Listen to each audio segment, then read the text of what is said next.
Imagine. So imagine that we're meant to prosper. Imagine that money is the easiest thing in the world to manifest. Imagine that we always have enough, we're never in need, there's no lack of limitation. And so it is.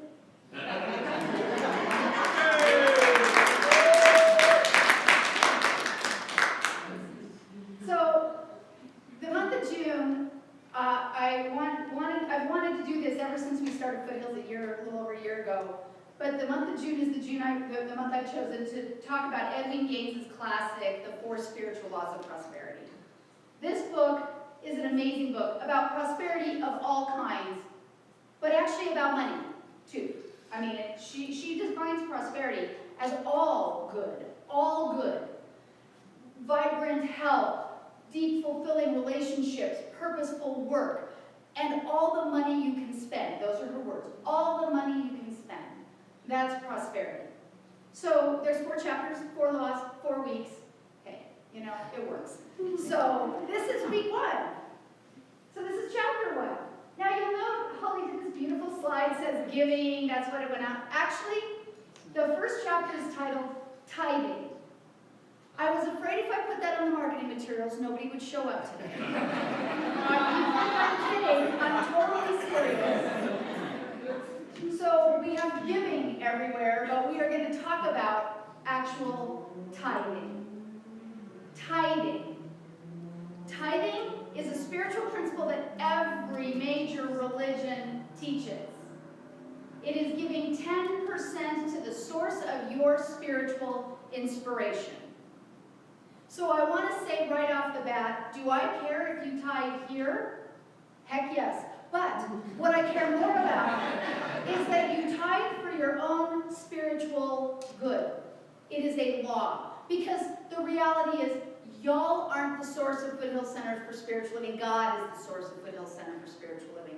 So I appreciate those of you who do tithe here and do give, because you are acting through God or as God through you to us.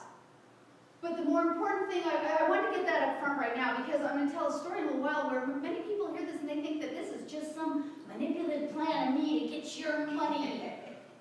I want you to be in alignment with spiritual principle. And if that money goes to a waitress at a coffee shop who happens to brighten your day, or if that money goes to a good friend who gave you a pep talk when you needed it, or if that money goes to any other spiritual community, as long as the money flows through you and you are tithing, you are in alignment with spiritual law, and that's the important thing. Tithing is a charged subject. She acknowledges it. She says that it reminded her, so Edwene Gaines is from the South, and she lives in Alabama right now. She says it reminded her of a saying that her granddaddy used to tell her. He said, Edwene, if you have to swallow a bunch of frogs, swallow the biggest one first. Now, I love this thing because it makes no sense. Who's swallowing frogs? But she says tithing is the biggest frog. It's the biggest, ugliest frog. And that's why I was starting. So why do we not tithe? I want to start there. Why don't we tithe? Because we don't believe we can have what we want. So my first point is to embrace your desires. Embrace your desires. How many of you have had the experience of wanting something and you get this inspiration, you want it, it feels so good, you get this desire, and before you even consciously formulate the whole desire, you've talked yourself out of it because you don't believe you can have it. Anybody else had that experience? Yeah. Of course, because we think it's too big. But if you step back, is it really too big for that infinite organizing power that created the universe? Probably not. But it might be too big for little old me. But that means we're not allowing that divine, infinite power to work through us. We're thinking we have to do it. But when we embrace our desires, we know that we can have what we want. When we know we can have what we want, then we're not afraid to give. The only reason we're afraid to give is because we think we don't have enough. More importantly, we're afraid we won't have enough. Because we haven't embraced and truly come to believe what we want. Gaines, in the whole first part of her chapter, talks about we are meant to prosper. We are meant to have our desires. Inherent in every desire is the mechanism for its fulfillment. Inherent in every desire. There is nothing too big. So we have to embrace those desires. Another reason we don't embrace our desires is that we have a lot of common misconceptions. One, poverty is a virtue. Don't we kind of at some level believe poverty is a virtue? And if any of you are tempted to shout a resounding no, how many of you criticize people with more money than you do? Have. Because they aren't living that virtuous poverty life like you are, or apparently. If poverty is such a virtue, how come every major religion on the planet is committed to eradicating it? If poverty is really what God taught, how come every major religion wants to alleviate poverty across the globe? Poverty, we are not meant to be in poverty, ever. It says so over and over and over in the Bible, in the Quran. Pick a spiritual text. I know I'm more familiar with the Christian Bible. It is the Father's good pleasure to give you the kingdom. I have come that you might have life and that you might have it abundantly. I didn't say I have come so that you can suffer and scrape and scrimp and maybe get to heaven at the end of your life, maybe if you're good. I didn't read that anywhere in the Bible. Did anyone else see that line? Somebody show it to me. We are meant to prosper, so poverty is not a virtue. It is not godlike. Here's the one everybody throws back at me. The meek shall inherit the earth. You know what? The Aramaic translation of the word meek is the same as the English word surrendered. The surrendered will inherit the earth. Those who are truly listening to God's call will inherit the earth. We are meant to prosper. So poverty is not a virtue. Get rid of that misconception right now. Number 2, Jesus was poor. Let's really read the New Testament of the Christian Bible. Let's really read it. Jesus always had enough. He ate at the finest tables of his day. Yeah, he didn't carry cash. He ate at the finest tables of his day. He gave money to the temple. He wined and dined with the elite of his time. And when, I've told this story before, but he owned a seamless garment. Have you guys ever bought anything out of leather and seen how the price goes up when you reduce the number of seams in a piece of leather? So like those patchwork leather things are fairly affordable, but you get into like a leather jacket with no seams, it goes up quite a bit. Same was true in ancient Jerusalem, and so Jesus had a seamless garment that was so valuable that after he was crucified, the Roman centurions, the upper middle class of their society, cast dice to see who got the garment after Jesus' death. Is this a tattered robe that, is dirty and dusty? I don't think so. Jesus was not poor. Jesus was abundant and prosperous. And then the third misconception we frequently have before we will embrace our desires, or that makes us feel guilty for embracing our desires, is resources are scarce. Resources are not scarce on this planet. Now, don't hear me saying we should waste and be frivolous and, do things that don't make us good stewards of the resources we have. We definitely should. But resources are not scarce. Many, many, many studies show that there's more than enough food for everyone on the planet. It's a distribution problem, to be sure, but it's not a resource problem. And if, those gloom and doom projections about, we're using fossil fuels at such a rate, and by such and such a day we're going to be out of them, or I remember I used to live in Highlands Ranch, and there was always this thing about water. Oh, we sit on an aquifer, and the water table is going to be gone by 2020, and, if we grow anymore. There's always a new idea that comes in. Always. Always. Always.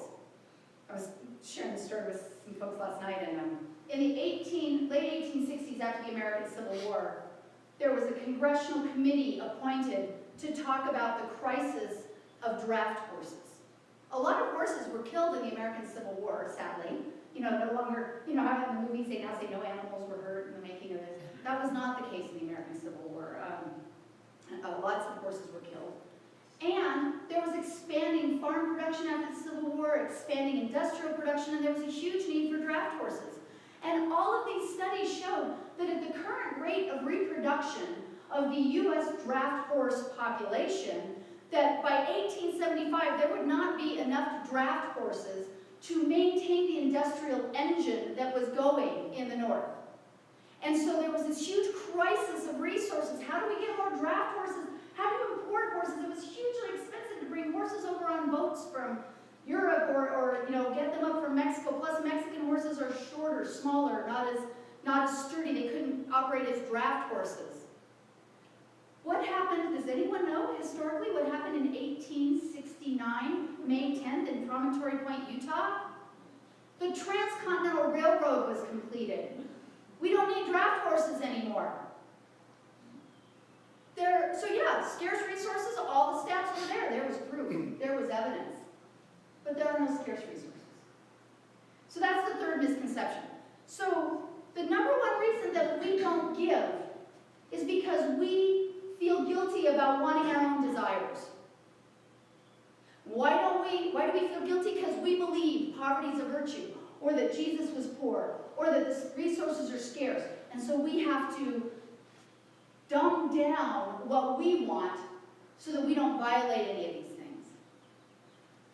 Well, I would like to urge you today to embrace your desires. That's number one. Embrace your desires. Embrace them. Don't feel bad about them. Don't look for things outside you. If you have the desire, it is there because Spirit put it there. So embrace your desires. That's how we feel prosperous. That's how we feel good. Then we can go to the next step. Depend on God. I mean it. Depend. Depend. Not pray to God and hope for the best. Depend on God. This is where Edwene Gaines' story gets really juicy, and I could so relate to it because I felt it myself. Edwene Gaines, at a point in her life, she was penniless. She was a single mother with daughters. She worked 2 full-time jobs, could never make ends meet, never had enough money, couldn't work any more hours, never had enough money. They would just get a little bit ahead, and then her daughter would need to go to the dentist, or something on the car would break. Have any of you had this experience where you just feel like you're getting ahead, and then, boom, it goes? I'm going to tell you a little secret. It's because you don't tithe. The universe is going to get its 10% one way or another. I'm serious. It's either going to get it consciously on your part as a spiritual practice, or it's going to keep doing this to you. But it's going to get its 10%. So she was experiencing this, okay? She was experiencing this. Couldn't get ahead, couldn't get ahead, couldn't get ahead. Now, Edwene was, she was no stranger to the idea of tithing. She'd grown up as a Southern Baptist. She'd heard the Baptist ministers talk about tithing, and she always thought it was some, like I said earlier about me, some plot to get her money. She was going to be smarter than this. She was not going to let that minister get her money, by God, not her hard-earned money. She was going to hold it close, and she wasn't going to buy into any of this. And then she found Unity, our New Thought brothers and sisters in Unity, and she found Unity, and she read all of the prosperity books. Many of you have read Catherine Ponder and Charles Fillmore and John Randolph Price, and she read all of them. And she did absolutely everything he said except tithe.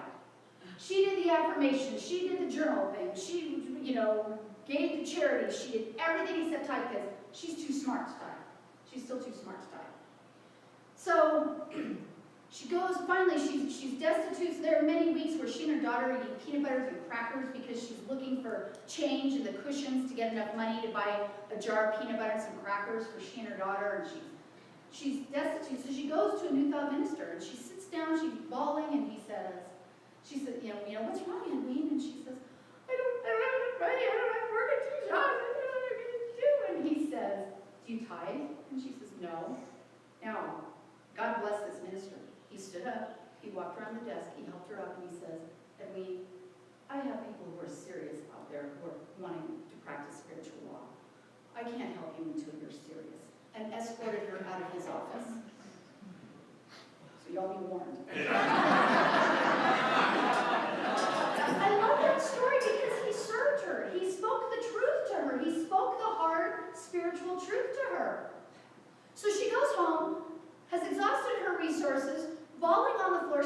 She paints the great story. She's on her knees crying, God, what do I do? What do I do? What do I do? And she gets this clear call to go get her Bible. She goes and gets her Bible. She pulls it off, puts it on the floor. It falls open to Malachi 3:10, which you all know what I'm going to say here. Malachi 3:10 reads, Bring ye all tithes in the storehouse, that there may be meat in my house. And prove me now herewith, saith the Lord of hosts, if I will not open you the windows of heaven and pour you out a blessing, that there shall not be enough room to receive it. This, by the way, is the only place in either the Hebrew or Christian scriptures where God asks us to prove it. Nowhere else does God suggest that we prove its existence. It just kind of takes for granted that it exists. But this is the only passage that God says, you don't believe? I'll prove it to you. I will prove to you.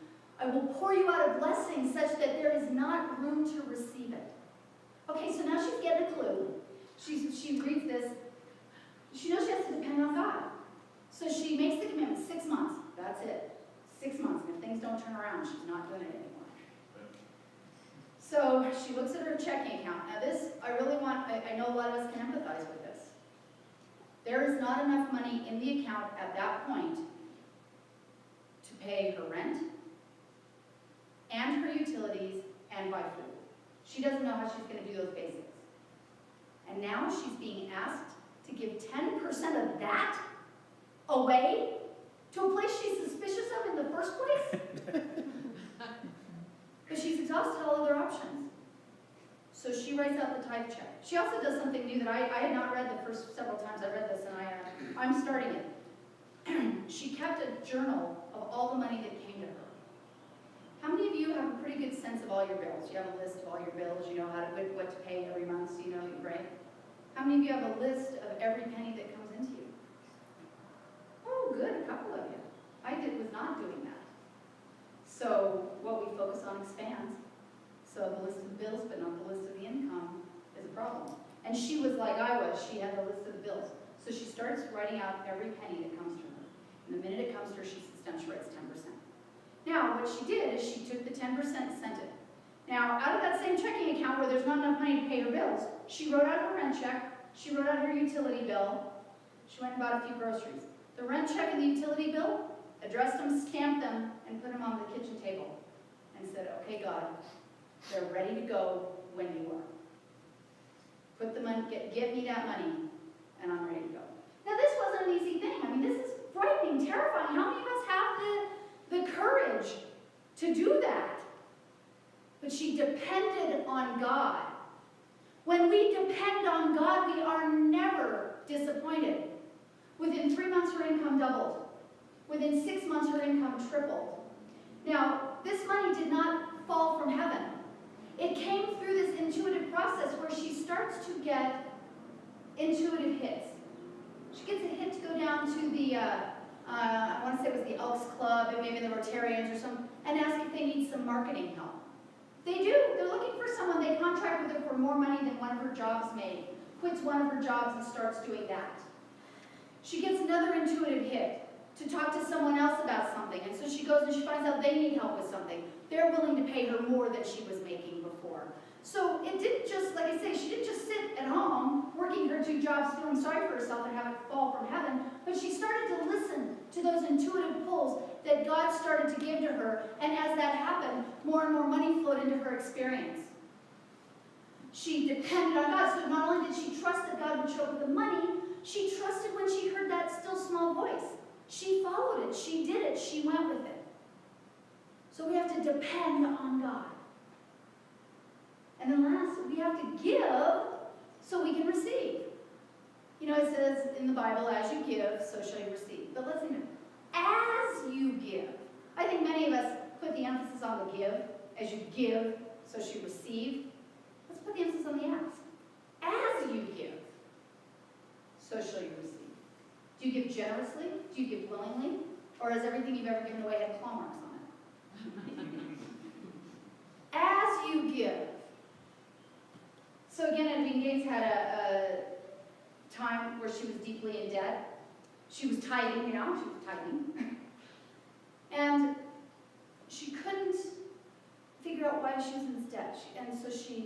she was at some conference, she was staying at a hotel, and she said a prayer, show me, God. That's one of the most powerful prayers, show me. Show me what I need to do to get more, so that I can pay this debt off.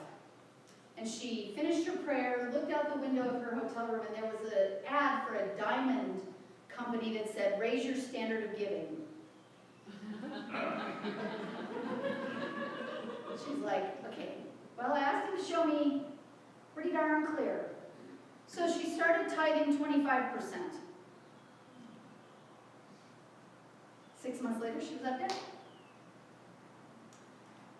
The thing about giving in general, tithing in particular, it's different from charity.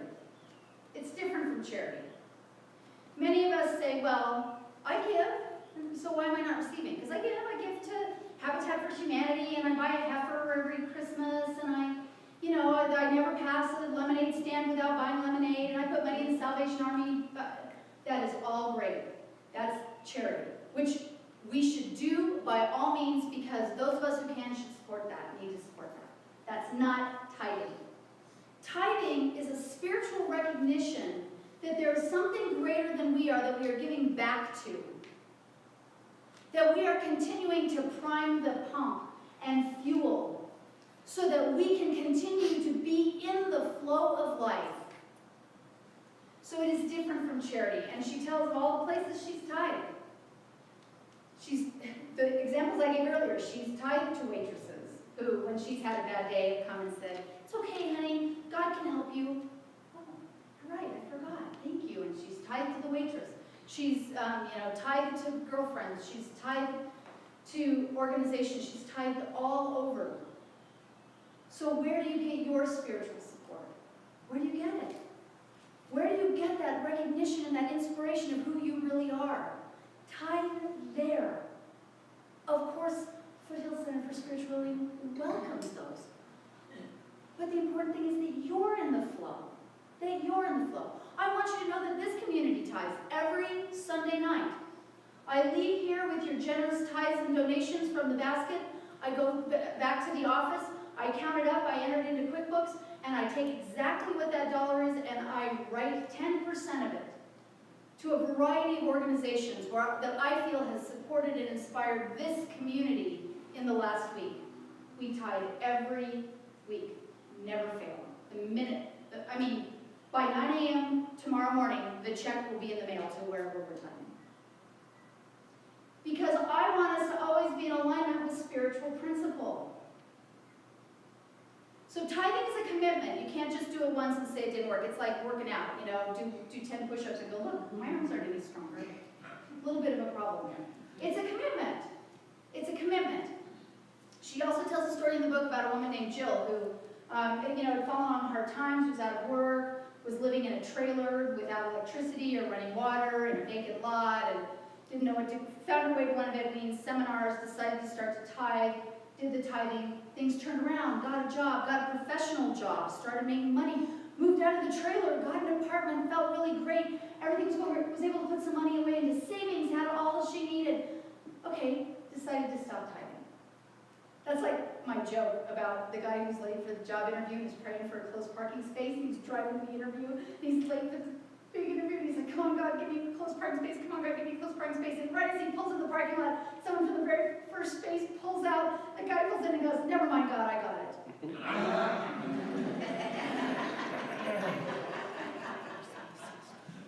This is what Jill did. Okay, I'm making money now, I don't need to tithe anymore. I don't need to tithe anymore. She stops tithing. About 6 weeks later, loses her job. The universe is going to get its 10% because it's not ours. It's God's. All of it is God's. We get to be stewards of it while we're here on this planet. So we give as we receive. So we receive. You cannot give God. So when we look at this first law of giving/tithing, we have to first embrace our desires, trust them, know that they're real. There is nothing standing in the way of our desires. We are meant to have them. We can depend on God, always, in all ways. I've had that experience that Edwene Gaines had myself, where I tithed, and that did not leave me enough money to pay a bill. But I wrote it out, I put the stamp on the envelope, and miraculously, something always came. Always. We can depend on God. Unless we give, so we receive. They're connected. And if you say, well, when I receive some, I'll give, backwards. We give, so we can receive. So let's pray.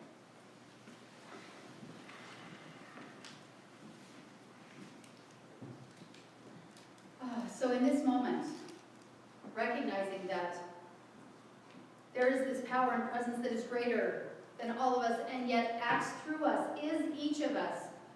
We are part of it. It is the whole, it is the collective, and we are beautiful individualizations of that collective. Recognizing all of this, I just know that that divine spirit shows up as each one of us. There is no right or wrong. There is no scarcity or lack. There is no absence of our good. It is all here right now.